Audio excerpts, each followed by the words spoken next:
Welcome to Global Money Talk, brought to you by Sampro TV. Greetings to all of our viewers from across the United States, Korea, and around the world. We're coming to you live from the floor of the New York Stock Exchange in New York City, the financial capital of America. I'm Remy Blair, and joining me today is Tai Wong, independent proprietary trader. Happy Monday, Tai, and good morning. It's the final full trading week of the year. It's amazing, isn't it? It's like the middle of December. It's about to be the winter solstice, just about, I guess. And yeah, I mean, the year 2024 is coming to a close. I know, it's hard to believe because next week will be a holiday shortened week in the U.S. for the markets with Christmas next Tuesday and Christmas Day on Wednesday. Yeah, I think people are going to be sort of mailing it in next week. I mean, there's a lot of stuff going on this week. Is. A lot of stuff going on actually today, but it'll be a quiet week, hopefully a quiet week next week, although you're just afraid of some of the liquidity-driven moves. But the market doesn't seem like it's sort of in the mood for that, or there's a setup for that. So hopefully we get through this week, and people just, for poor souls who have to work most of next week, hopefully it's a relatively quiet one, and they'll be enjoying the fruits of Christmas. Yes, and this week, as you mentioned, we have a lot going on even today, but of course the big event of the week is the Federal Reserve rate announcement. The meeting kicks off tomorrow. The two-day meeting ends on Wednesday afternoon with the rate decision, but we also hear from Powell. We get the summary of economic projections as well. But before we get into all of that, tell us what day today is. Well, today actually is the 251st anniversary of the Boston Tea Party. And that was December 16th, 1773. And a lot of Boston sort of patriots, the Continentals, were really upset that the English government, Parliament, said you have to buy tea from the East India Company, which was kind of struggling a little bit, and they said you have to buy our tea. Oh, plus, by the way, there's a tax on the tea where most Americans at the time, I suppose, were drinking tea smuggled in by the Dutch, what they'd have to pay taxes for. So this was taxation without representation, and what really was, the start of the, one of the big events that eventually led to the American Revolution. So 251 years today, and for you real history buffs there, it's actually an important day in the history of China too. Back in 755, at the height of the Tang Dynasty, one of the military governors started a rebellion that lasted about 2 or 3 years, and it really damaged the dynasty so badly that it never really recovered. So what's interesting about this story is it all started because there are 4 great beauties of ancient China. One of them, considered the greatest, was supposed to be so beautiful that she captured the heart of the emperor, and who just stopped paying attention to anything else except her. And what was really scandalous, she started out being his son's wife. Oh. So a famous rebellion, a famous day. Eventually, they almost lost the dynasty, and she had to be done away with because his commander said it's either you or her, so pick. And what's interesting about that is ever since 755, in China, they really distrusted very powerful generals and very powerful, sort of governors. They always want government and power centralized. So huge impact from that day. But anyway, a very interesting story. Love the fact that this guy loved this woman so much. It was his son's wife, his daughter-in-law. That's a little... That sounds a little bit scandalous, yes. But I'm sure there are some lessons to be taken from both of those events in Boston as well as in China. Yes. And we have a lot of news coming out from both the U.S. as well as China this week. So why don't we start out with a look at the markets this week as well as economic data. So as we kicked off today's trading session, we saw the major equity averages in positive territory. The Dow is back above the flat line this morning and higher by about 0.1%, just higher by 26 points this morning.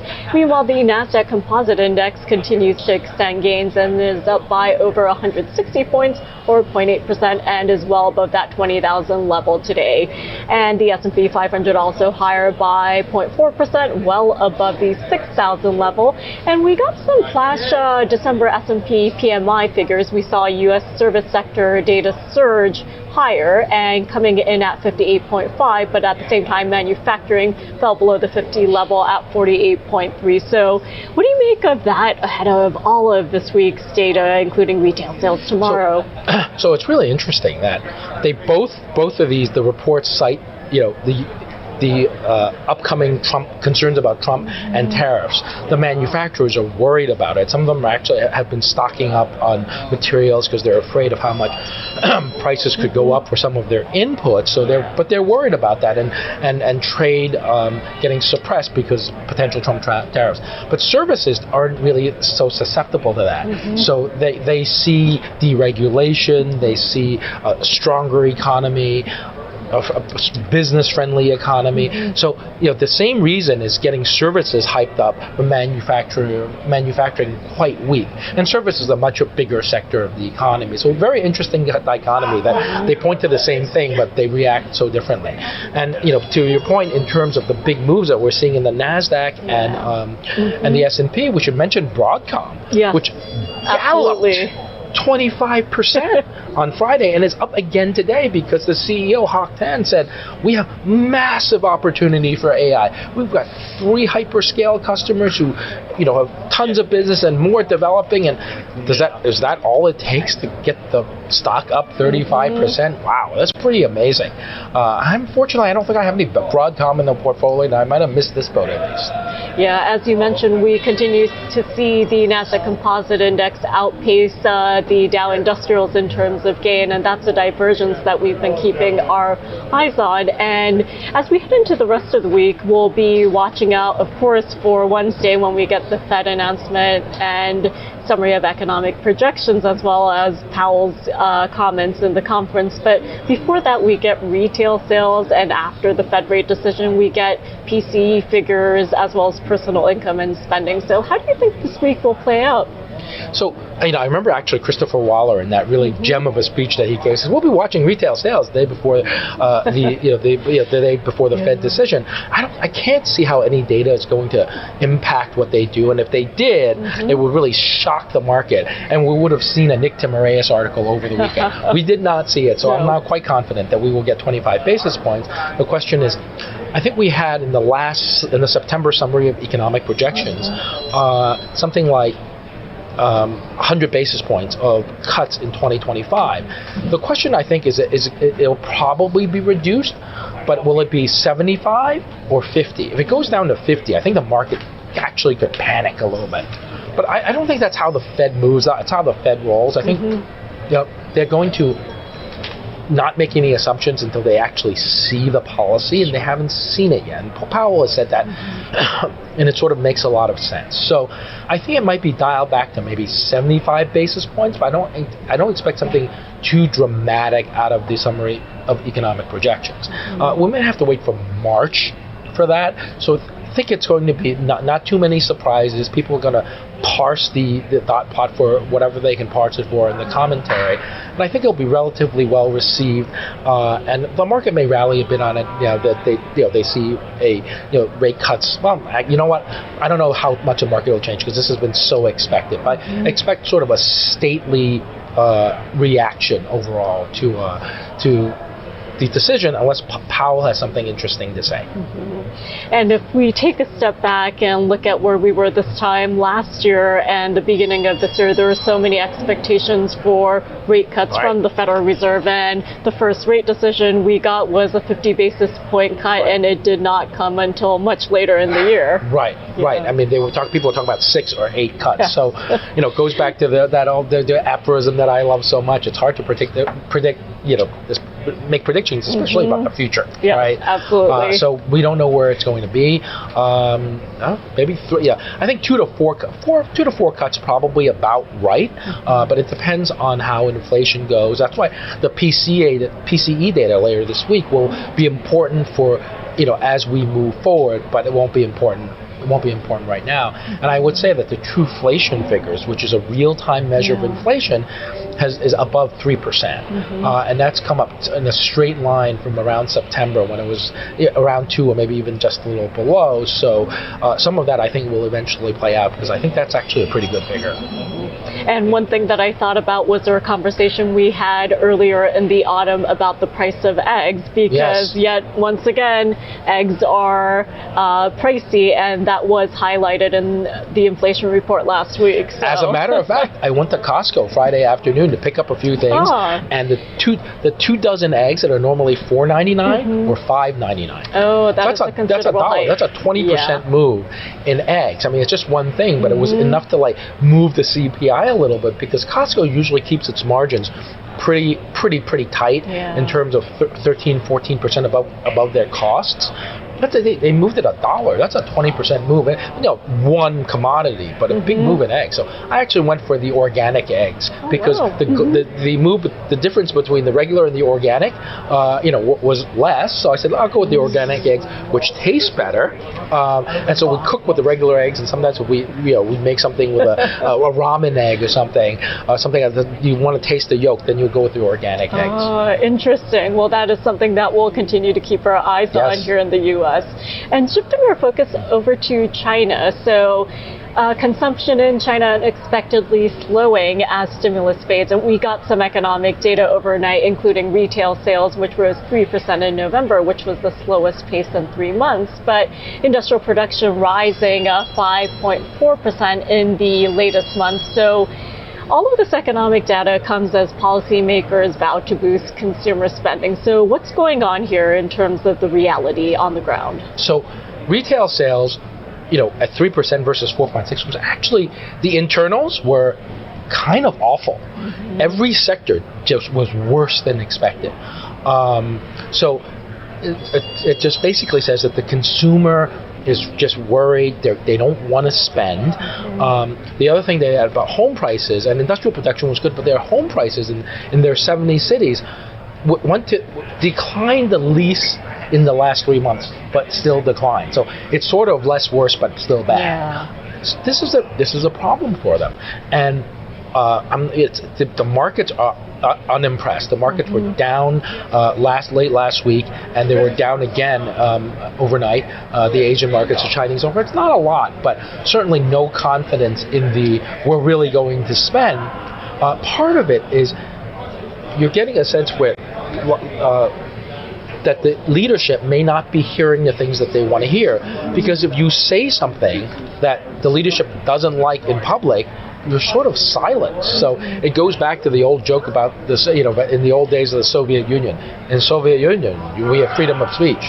Yeah, you have freedom of speech once, and then you're gone. I mean, I found this really interesting. I think the journal reported it.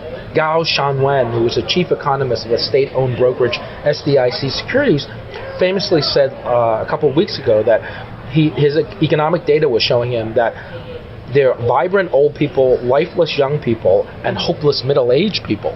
Because old people have money and are spending, the middle-aged are just kind of despairing, and the young people aren't doing anything. Well, his WeChat disappeared. So it just says you work for the government. Even if you don't work for the government, you can't really say anything. And if you can't really say anything, then the leadership doesn't hear what it doesn't want to hear, and that leads to problems. And you would point to Vladimir Putin in Ukraine in 2022 when he thought this was going to walk in the park. It turned out to be anything but. And we know that when it comes to the world's second largest economy, they have an official growth target of around 5%. Do you think they're going to get there? I think they're going to get there or be just short. In fact, a lot of folks in the West don't really trust that number. How do you always hit that number exactly, right?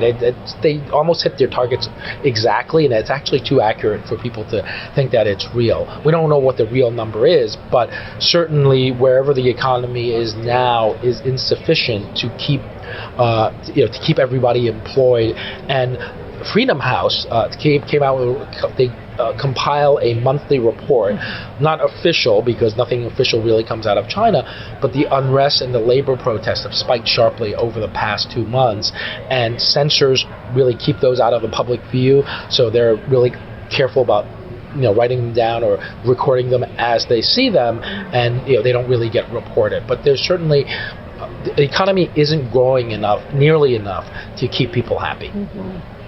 And Tai, I do want to shift our focus on over back to the U.S. And this morning, all eyes were on the crypto markets, and this came as Bitcoin hit yet another record high over the weekend, above 106,500. So quite a jump higher above that 100,000 level. But it has been seeing volatility, and we know that people in the crypto space industry, they've been paying attention to Trump's appointments, but also Arkansas Rep. French Hill to take over the Financial Services Committee, and he was also the head of the Digital Assets Subcommittee. So he is someone entrenched and understands digital assets. What do you make of this? So I think the reaction that we've had, it's been bouncing up and down below, above and below 100,000 Bitcoin, that is, and then dragging along Solana and Ethereum and the rest of the market with it. But I think French Hill, I think he got this on Thursday. He got the role on Thursday. I think crypto likes that. I think it was one of the reasons why crypto seems, well, I wouldn't say comfortably, but is holding now above 100,000, which may trigger yet another round of buying, instead of having, as one of the analysts we interviewed here said, the boot on the neck of crypto by preventing banks and other large institutions from funding them. It's going to be a much friendlier administration coming in. So positive for Bitcoin, certainly in the short term. But while we're on congressional committees, there's a one that I should mention that's brewing that is probably not going to have any immediate impact, but its future impact could be really, really large. So the Republicans control Congress, so they chair all the important committees, but usually the breakdown is maybe 12 Republicans and 10 Democrats. So the most senior member of the party that is not in power is the ranking member. So a long-serving congressional Maryland Congressman Jamie Raskin decided he wanted to be the ranking member on the Judiciary Committee. He elbowed out New York City Representative Gerald Nadler to get that, but that left his seat on the House Oversight Committee, as a ranking member, open. So there's a fight, and I think the election is probably the vote I should say is this week between Jerry Connolly, who I believe is generally a pretty run-of-the-mill representative, and AOC, Alexandra Ocasio-Cortez. The Pelosi and the old guard are really trying to make sure that AOC doesn't get it, because AOC is a bomb thrower.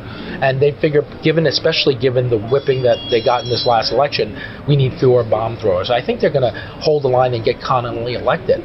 But if AOC gets this seat, it's a really, really high-profile ranking member of the House Oversight Committee, which could easily help her in eventually running for president. So not anything will happen in the next, certainly at least 2 years, but this could be a big step for her and something to keep an eye on. Yeah, definitely. And the countdown is on not just to the new year, but January 20th as well. So I think you and I will be discussing a lot of what unfolds between now and then. So that'll be exciting to keep our eyes on and to also highlight. Right. Yeah. And while we're keeping our eye on Washington, D.C., let's talk about Social Security, Tai. So millions of Americans are asking the question. So individuals can begin to collect Social Security as early as 62, but the big question about this is timing. So break this down for us. So I'll tell you a little story just to have it, because this is kind of funny. TikTok's going away in about a month. Right, and I've never been on TikTok. I'm just a wrong demographic. I'm Gen X. I mean, my kids call me a boomer. I always know a little bit. And so I don't want to download the app. So I go on the website. I start flipping through the videos. I'm like, why would anybody want to watch this and this? And I go through one that says, talks about Social Security and when you should take it.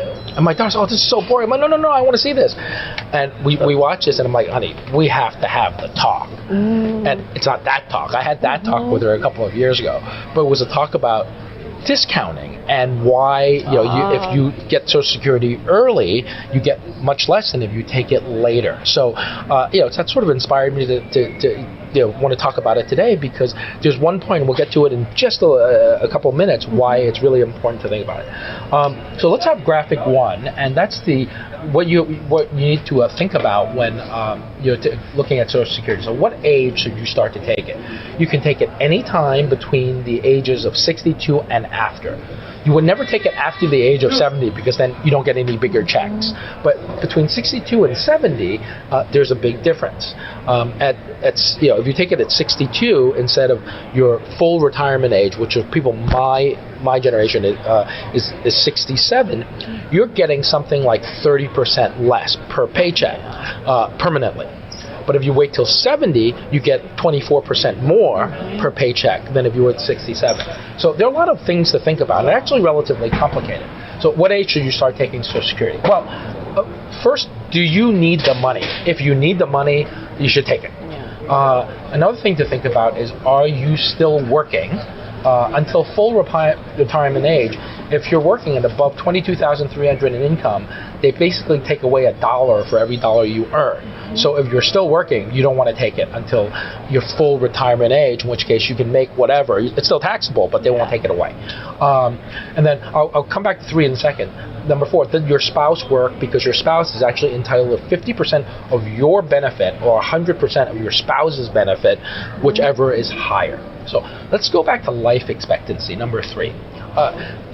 So let's go to graphic 2, first of all. So assuming at age 62 and age 67 to age 70, I did the math, and this is just pure arithmetic. I'm not talking about, not considering cost of living increases, which will go through everything, for every tranche, or inflation or interest, which are important, but not immediately germane to this particular chart. So if you start at age 62, as of 2025, your maximum benefit is $2,800. Age 67 is just over $4,000, and age 70, $5,100. So if you start at age 62 versus age 67, your break-even is just below age 79, which means you have to live to age 79 for it to make sense for you to have taken your money early. 62 versus 70, you have to be about 80. And if you want to say 67 and 70, it's another year later, age 81. So, gentlemen, in your mind, let's just say around 80 is your break-even. What's really interesting is life expectancy, because life expectancy isn't what a lot of people might think it is. So let's go to graphic 3. And this data is actually from the tables from the CDC. And they give you 60, 65, and 67. I've gone and calculated just 62 and 67. So if you were born in 2021, and this is the latest data they had, your life expectancy for all people is 76 and a half. For men, 73 and a half. For women, 79 and change. Right? So you're saying, oh boy, I should take it early if I have to get to around age 80 to break even. But if you look deeper into it, your life expectancy is different at different ages. So I've highlighted age 62 when you need to sort of, or maybe even a little, 6 months earlier, you need to start thinking about whether or not I want to take it early. Because when you're at age 62, your life expectancy isn't 76 on average. It isn't 73 for a man. It's actually 81 for all males and 84 for all females. And the reason is, if you get to a certain age, your life expectancy is longer because all the people who drag down the average, the people who die in car accidents because they're driving too fast, the people who overdose on fentanyl, and other things that, and severe, like people who are morbidly obese, are probably out of the equation. So your average is actually much, much higher. So that's why you need to think very carefully what's my life expectancy. And shockingly, well, not so shockingly, I guess, but interestingly, the life expectancy by race can be quite different. So we look at the general white non-Hispanic population at 62. The average is you will live to 82 and a half, with men at 81 and women at 84. Hispanics are actually a little bit higher, an average of 83 and a half, men living to almost 82 and women living to 81. So let's go to graphic number 4 for the other different ethnicities. I put all back there for comparison. A black person the average is 80 and a half, with men only living to 78 and a half and women at 82, just over 82. For Asians, probably because of the great diet and whatever else it might be, the average is actually 86 and a half, with men living to 85 and women to almost 88. So if you're Asian and in good health, probably a pretty good bet to wait till at least sort of full retirement age, if not age 70, because you're going to be collecting for a long time. So none of this is a secret. Actually, CDC publishes it, Social Security publishes it, but most people just think, oh, the average life expectancy is the late 70s, so maybe I should take it early. That might not be right. And there are a lot of things. I mean, not, all Asians are created equal, right? You're going to be a lot healthier than me, given your diet, and at that age than mine. So think about your family's history. Is there a history of hypertension, diabetes? How old have your parents lived to? That stuff really matters. So, but what I wanted to bring to light here, and as I was explaining to my daughter, was what your actual life expectancy at age 62 or 65 is much higher than what people talk about. And then there are other things that we talked about: discounting. If you took all the money and put it in the bank and didn't spend any of it, what percentage of real return do you have to make it worthwhile? That's a whole different discussion. That's actually relatively complex because there's so many things going on with it, especially how long you're actually collecting your check. So check your life expectancy, pay attention to it before you decide if you're 60 and you're starting to think about it. Now, obviously, talk to your tax attorney, talk to your financial consultant, because this is pure commentary and not financial advice. Yeah, absolutely, Tai. And when we think about this discussion of retirement age, that is something that different nations around the world have been debating. And here in the U.S., the Social Security retirement age, I understand, is set to change in 2025. So combining that with life expectancy and just the fact that people are living longer, there's so many considerations here. Yeah, and I wouldn't surprise me if they raise that, if the math gets to the point where we're living longer and they're paying out more, and the Social Security fund, so to speak, is going to go to zero by the early 2030s, that maybe they'll say, oh wait, if you go to 72, then we'll give you an even bigger one than the full retirement age of 67, which eventually might edge up higher. I'm not exactly sure of the policy, so you could see some changes. But listen, we want to live comfortably in our retirement. We don't want to. Certainly don't want to outlive our money. So these are important decisions. Yeah, and speaking of decisions and retirement ages around the globe, we know that a lot is happening in terms of monetary policy and central banks around the world. Last week, the European Central Bank cut by 25 basis points. The Swiss National Bank surprisingly cut by 50 basis points. So while we're continuing our trek around the globe, why don't we land in Japan, and what's in store for the Bank of Japan? So the Bank of Japan, economists were thinking that December was a 50-50 bet. But as of the last week, and I guess I don't follow the Japanese news really closely enough, the thinking has really gone to, even though half the economists still think that they might cut the, I guess the futures are only pricing a 15% chance cut on December 19th, which is the day after the Fed. They're more pushing it back to January. I think with the view that there is still some uncertainty, and why get in the fly in the face of the Fed when you could actually wait a month and things might be a lot more clear. And you can see that in dollar yen after a fairly sort of pullback in dollar yen. Dollar yen's been up six days in a row. I think it's trading about 154 or so. So threatening, although not quite, threatening to get back into that long uptrend. I don't know if we're going to see 160. I tend to doubt it, because Japan is sort of still in a rate hike cycle, and the U.S. is in a rate cut cycle. I don't think we'll see 160 again. So, but up around here or a little bit higher, your long dollar yen could be a good time to take a little profit, because certainly the interest rate regimes are going a different way. The other thing I should actually mention is I think there's some fear, given what happened in late July when the Bank of Japan surprised the market, and we had a little problem here on August 5th and all the other markets as well, that they don't want to really do a surprise. And right now, a rate hike on December 19th would be a surprise, so we think probably not. Yeah, that does remind me of what happened this summer on the heels of the BOJ announcement, and indeed what transpired on August 5th with the unwinding of the carry trade. But we have reached the end of today's show, so I look forward to speaking with you again, Tai, on Wednesday. Oh, great to be here. Thank you so much, Tai.